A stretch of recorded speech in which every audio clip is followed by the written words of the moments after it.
सोनारपाडा ग्रामपंचायत सदस्य आहे।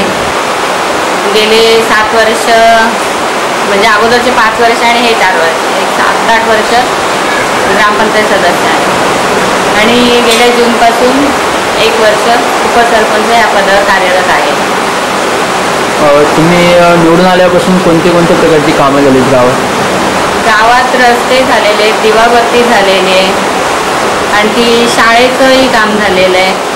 आता सध्या आमच्या जिल्हा परिषदेची शाळाही सुंदर आहे, रस्ते, दिवाबत्ती, आणखीन दुसरी कामं म्हटल्यानंतर आणखी पाण्याची वगैरे काय अडचणी?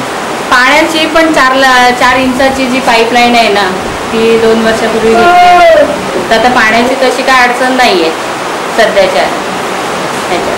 पावसामुळे वगैरे काय लोकांना अडचणी वगैरे काय? पावसाच्या अडचणी ज्या होत्या त्या आता पूर्ण सोडवलेल्या आहेत। नाला वगैरे होता तो त्याच्या अगोदर पूर्ण काम केलेलं आहे, छोटे छोटे नाले होते ते असं। बाकी असं काही तुम्ही अजून कोणते कार्यक्रम वगैरे काय केले? वह्या वाटप वगैरे? वह्या वाटप पण झालेले, 1ली ते 7वी पर्यंत वह्या वाटप होतं, पुस्तकं असतात शाळेतली।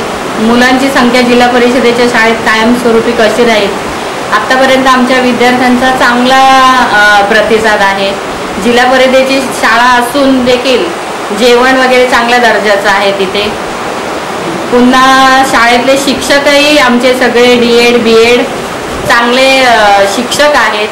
आता सध्या कला क्षेत्र, चित्रकला, आणखीन 3 शिक्षक PT वगैरे यंदा नवीन ठेवलेले आहेत, असं टेम्पररी ठेवलेले आहेत, पण वर्षाच्या ह्याच्यावरती त्यांना कामात ठेवलेले।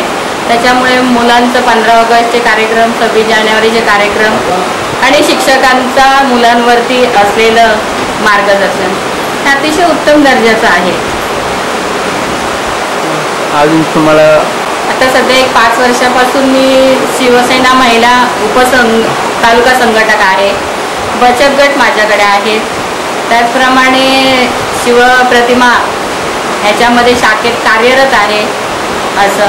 आत्ताच आम्ही 10वी-12वीचं मार्गदर्शन शिबिर 23 तारखेला शिवप्रतिमामध्ये रमेश सुकऱ्या म्हात्रे यांच्या